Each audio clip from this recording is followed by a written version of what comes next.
आज हम पढ़ेंगे उत्पादन फलन। अब यहाँ आपके जो है दूसरी यूनिट शुरू हो रही है। इस यूनिट का नाम है प्रोडक्शन। उसके अंतर्गत ही आता है उत्पादन फलन।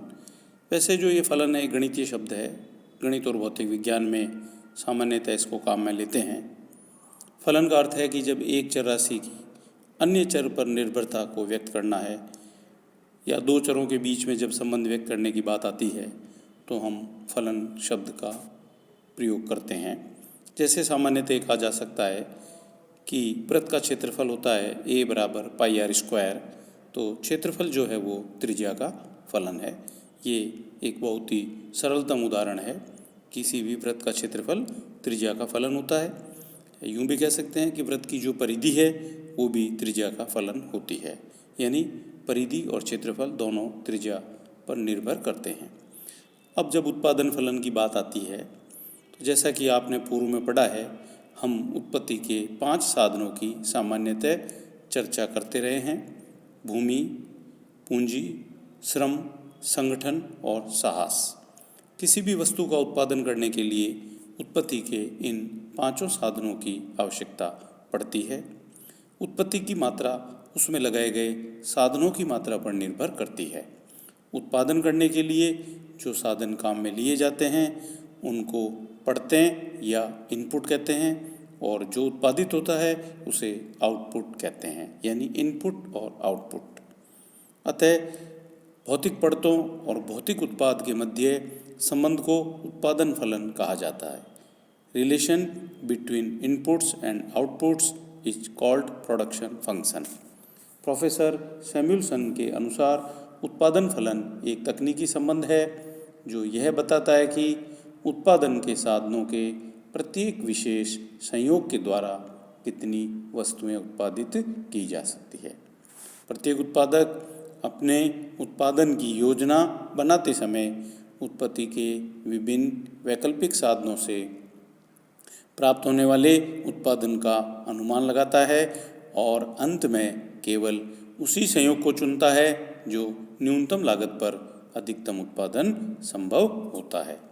प्रोफेसर लेब्टविच के अनुसार उत्पादन फलन शब्द भौतिक संबंध के लिए प्रयुक्त किया जाता है जो एक फर्म के साधनों की इकाइयों और प्रति इकाई समयानुसार प्राप्त वस्तुओं और सेवाओं की उत्पत्ति के बीच में पाया जाता है।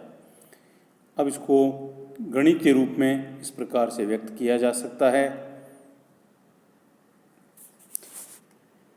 कि जैसे यदि Q बराबर function of A B C, यहाँ Q जो है वस्तु की मात्रा है, ए बी सी उत्पादन के विभिन्न साधन होते हैं। अब उत्पादन फलन और उसके निर्धारक तत्व है। उत्पादन फलन के समीकरण से ये स्पष्ट है कि उत्पादन की मात्रा उत्पत्ति के साधनों की इकाइयों में परिवर्तन से घटती बढ़ती है, यानी इनपुट में वृद्धि से आउटपुट में वृद्धि और इनपुट में कमी से आउटपुट में भी कमी होती है। उत्पादन फलन 2 बातों से निर्धारित होता है। पहला है प्राविधिक स्थिति, यानी स्टेट ऑफ टेक्नोलॉजी, अर्थात फर्म के लिए उत्पादन की कितनी प्राविधियाँ या टेक्नोलॉजी उपलब्ध है। जब टेक्नोलॉजी में प्रगति होती है तो नए उत्पादन फलन का जन्म होता है, क्योंकि सामान्यतः पहले से श्रेष्ठ प्रविधि के प्रयोग से उत्पादन फलन में भी परिवर्तन हो जाता है। उत्पादन के लिए प्रयुक्त किए जाने वाले साधनों की इकाइयाँ। अगर उत्पादन विधि पूर्ववत रहे तो उत्पादन की मात्रा प्रयुक्त किए जाने वाले साधनों की मात्रा पर निर्भर करेगी। विभिन्न अर्थशास्त्रियों द्वारा इनपुट और आउटपुट के मध्य भौतिक संबंधों में परिवर्तन के लिए अध्ययन के लिए सांख्यिकी विधियों का प्रयोग किया गया। उनमें कॉब और डगलस का नाम बड़ा महत्वपूर्ण है और इसे कॉब डगलस उत्पादन फलन कहा जाता है। यह उत्पादन फलन अमेरिका की संपूर्ण उत्पादन व्यवस्था पर लागू हुआ। उत्पादन फलन की रचना का कार्य बड़ा तकनीकी कार्य है और इसे उद्योग का तकनीकी ज्ञान रखने वाले विशेषज्ञ ही ठीक प्रकार से कर सकते हैं। एक उदाहरण ले सकते हैं। चीनी के मील के लिए 8 घंटे की पारी से प्रतिदिन 5000 टन चीनी उत्पादन के लिए उत्पादन फलन का अभिप्राय है कि इनपुट्स की और न्यूनतम मात्राओं के प्रवाह से है, जो एक निश्चित समयावधि में गन्ना, ईंधन, श्रम, मशीन, घंटों आदि के रूप में 5000 टन चीनी के उत्पादन के लिए आवश्यक है। चीनी मिल के लिए उत्पादन फलन का अभिप्राय चीनी की उस अधिकतम मात्रा से है, जो एक निश्चित समयावधि में दी गई पड़तों को मात्राओं के उत्पादित करने के लिए की जा सकती है। उत्पादन फलन को दो प्रकार से व्यक्त किया जा सकता है। पहला, इनपुट की न्यूनतम मात्राओं का समूह जो एक दिए गए उत्पादन के लिए आवश्यक है, या उत्पादन की अधिकतम मात्राओं जो कि दिए गए उत्पादन पड़तों के समूह से उत्पादित की जा सकती है। इसीलिए प्रोफेसर वाटसन के अनुसार उत्पादन फलन पड़तों का वह प्रवाह है जिनसे निश्चित समयावधि में उत्पादनों का प्रवाह उत्पन्न होता है। फर्ग्यूसन व गुल्ड के मतानुसार उत्पादन फलन उत्पत्ति की उस अधिकतम राशि की सारणी और सूची है जो दी गई परिस्थितियों में उत्पादन के एक विशिष्ट समूह द्वारा उत्पादित की जा सकती है। अब संक्षेप में ये कह सकते हैं कि उत्पादन फलन उत्पादन संभावना की सूची है। अब पूंजी की इकाइयाँ हैं 0 से 1-5 तक, और श्रम की इकाइयाँ हैं एक्स अक्ष पे 0 से ये भी 5 तक।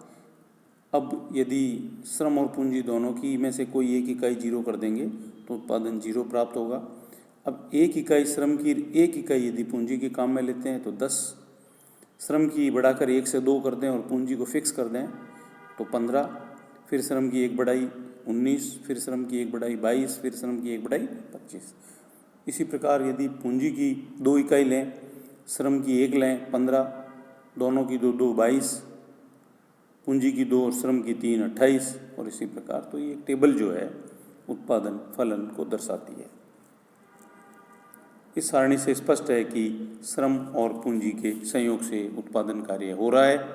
श्रम और पूंजी के विभिन्न संयोगों से वस्तु की उत्पादित मात्रा को आसानी से पता लगाया जा सकता है। जैसे श्रम की 3 इकाई और पूंजी की 4 इकाई से एक्स वस्तु का उत्पादन 39 है, जबकि श्रम और पूंजी की 5 और 5 इकाई लगाने से कुल उत्पादन 54 होगा, और आगे इसी प्रकार। अब है उत्पादन फलन के प्रकार। उत्पादन फलन के 3 रूप हैं। पहला है एक परिवर्ती पड़त सहित उत्पादन फलन, production function with 1 variable input, यानी एक साधन में परिवर्तन होगा। Production function with 2 variable inputs, 2 परिवर्तित पड़ी साधन। और तीसरी जो स्थिति है वो सभी के सभी जो है production functions with all variable inputs.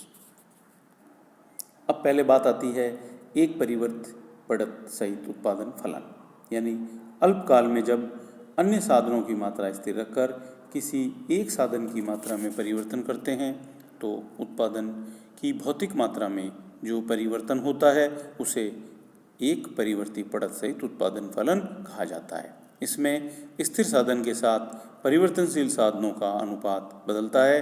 प्रारंभिक संयोगों में सीमांत उत्पत्ति बढ़ती है, फिर स्थिर रहती है और अंत में गिरावट आती है। इस प्रकार के अल्पकालीन उत्पादन फलन को उत्पत्ति के नियमों या परिवर्तनशील अनुपातों के नियम नाम से भी पुकारा जाता है।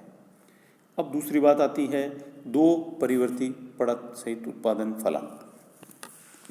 यह भी उत्पादन फलन अल्पकालीन है, जिसमें फर्म अपने उत्पादन की अन्य पड़तों को स्थिर रखकर केवल 2 ही पड़त जैसे श्रम और पूंजी में परस्पर परिवर्तन करती है, जो एक दूसरे के प्रतिस्थापन होते हैं।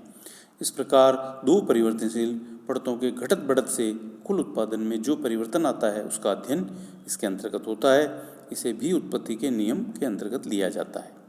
अब सभी के सभी साधन यदि बदल दिए जाएं, यह दीर्घकालीन उत्पादन फलन है, जिसमें फर्म उत्पादन की सभी पड़तों में जरूरत के अनुसार उसमें समान अनुपात बनाए रख सकती है।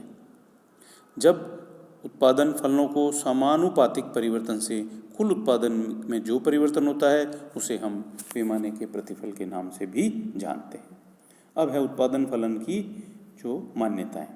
उत्पादन फलन फर्म उत्पादन में सर्वाधिक उपयुक्त तकनीक का उपयोग करती है। उत्पादन फलन की समय अवधि में उत्पादन तकनीक और प्रौद्योगिकी में कोई परिवर्तन नहीं होता। उत्पादन के साधनों में भी किसी भी सीमा तक विभाज्यता है। उत्पादन फलन का संबंध किसी निश्चित समय अवधि तक सीमित होता है। अल्पकालीन उत्पादन फलन के अंतर्गत उत्पादन के कुछ साधन स्थिर रहते हैं, कुछ परिवर्तनशील।